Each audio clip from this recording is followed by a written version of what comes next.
all started like with Green Coat 2. Before the pandemic, we had employees and so on, but then the pandemic hit, and I started treating Green Coat 2 more of a source of income than I did anything else.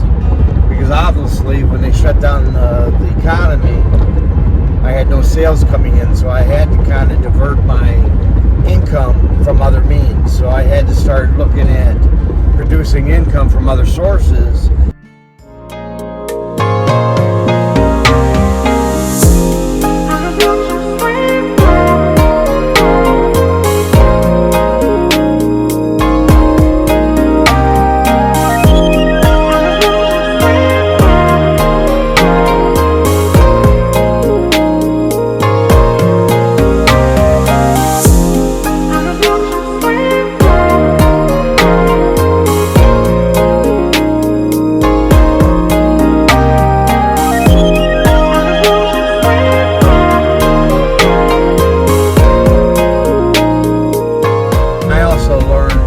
Like in business, I've learned this a long time ago. If I want X amount of sales, I always try to achieve to get more than what I really need. And that way I feel secure with it. I never am a need. It's a matter of what I want to build the sales. So after the pandemic hit with Green Coat 2, I used it as an income producer. The problem with it is I was getting older as well. I'm 63 now, and as I was getting older, the work started bothering me. And this happened probably 3-4 years ago that the work really started affecting my health as far as my joints and so on like that. So at that time when I was looking out, well, how can I get out of it, or how can I adjust where I didn't have to worry about hurting myself while I was working. So when the pandemic hit and I turned it into an income producing platform, then at that point I can kind of pick and choose what I did, and I can also pick and choose on the type of jobs I wanted to do. So my biggest thing was air duct cleaning, because there's more revenue to achieving in air ducts than I did with carpet. Both of them require brawn, require effort, physical effort. So at the end of a day that you really feel it. So somebody like me with bad joints, at the end of the day, there's sometimes I wouldn't recover and I just deal with the pain and manage it. Or if I wasn't doing a lot of jobs, sometimes it would take me 2 to 3 days to recover. So with that, I decided, boy, I got to start producing other types of income, because I can't be doing this forever. So when I was in Yuma last winter, I came back to Grand Rapids, Michigan, and my real reason was to either sell Green Coat 2, change it, reconstructure it, and that's really what I've done. We've stopped doing jobs. I have one more job to do, an air duct job down in Yuma, and then after that I'm not planning on doing any more Green Coat 2 jobs. All my income producing will be out of other platforms. For those of you have watched, I have Welton Famous Dawgs. If you look back on previous videos, you'll see exactly how I started that. Well, I have a lot of things planned on that Welton Famous Dawgs. We have a lot of things that we're going to launch, and I'll talk about that in future videos. I don't want to disclose the information right now, but we're going to launch Welton Famous Dawgs. But another thing that we're launching is Ride Local. So we're opening up the platform Ride Local down there. Now, when I opened it up, when I came back to Grand Rapids, my thought was to open it up again in Grand Rapids. The problem with it is I didn't want to have to manage it. I didn't want to have to be there and drive and support the riders.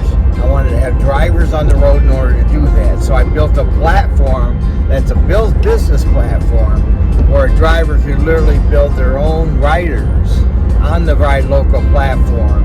And that way they can build their business or the platform up to the type of income level that they would like. So that was my goal.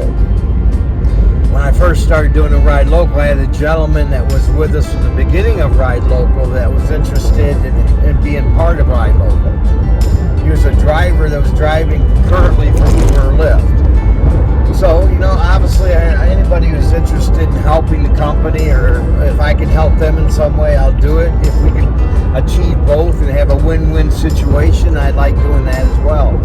So my first thing with him was I came back into town. Initially, he couldn't work on the platform because he had another commitment, which I was okay with. Okay, wait till you finish that commitment. It was supposed to, I think he was supposed to finish that somewhere in June or July. So June and July rolls around. I have a meeting with him, and I sit down with him and tell him, that he's got to build the platform. I'll help him do it. My partner will help him do it. We'll get the buzz out there that we'll get some riders to start to request rides. So we did that, and I didn't do a lot of driving at the time, nor did my partner. But he went out there and he drove. But then I didn't see a lot of activity on the Ride Local app, like new riders. So I started questioning him as far as the hours that he was driving. Come to find out, he's driving like 3 in the afternoon to 3 in the morning. Now, it's your platform, your business, and you're opening it up. It's a brand new platform. Why would you go after somebody that needs a ride or wants a ride opposed to somebody that needs one? If I get somebody that needs to go to work, he needs a ride. I need somebody that takes a kid to school, they need a ride. Somebody that goes out at night, they want a ride. They have other options as well a lot of times. But in some cases, they may not. The trouble is, I get more of a repeat business from somebody who needs a ride opposed to somebody that wants one. So I tried to explain that to him. He didn't quite get it. Finally, he said that he would pick up other rides. So myself and my partner, we went out there, we started driving. And as we were driving, we picked up, solidified $300 a week in rides. And all he had to do is just pick up the ball and run with that and then add to it. So, I'm the type of person, if I tell a rider, hey, download the app, I'm going to make sure you get a ride. That's just the way I am. I feel like I can't tell you to download the app and then not have somebody be there and be dependable enough to pick up the ride. So I did that, and we started getting these rides. We had one person that had to take their kid to school every day and pick the kid up and take him home. So that was 2 trips a day. And I think it was like a little bit over $50 a day.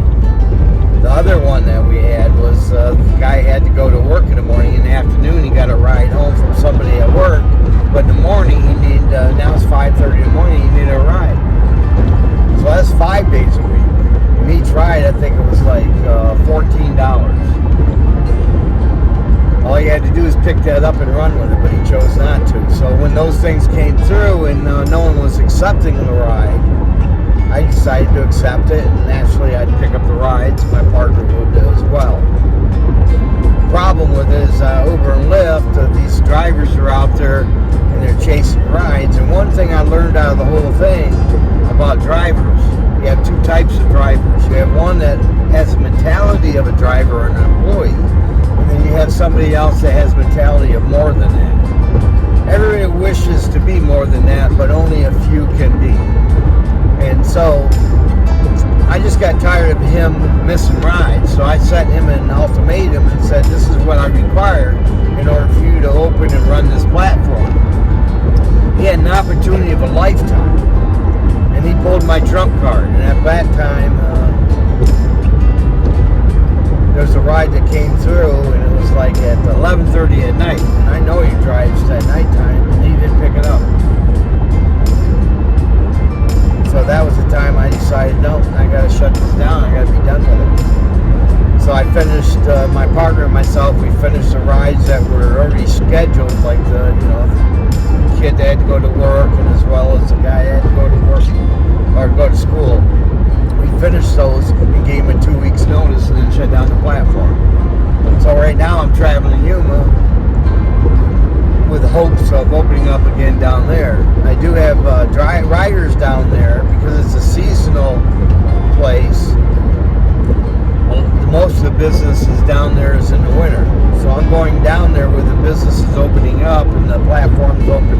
I'm going to open up a platform and then try to build the ride Ride Local again.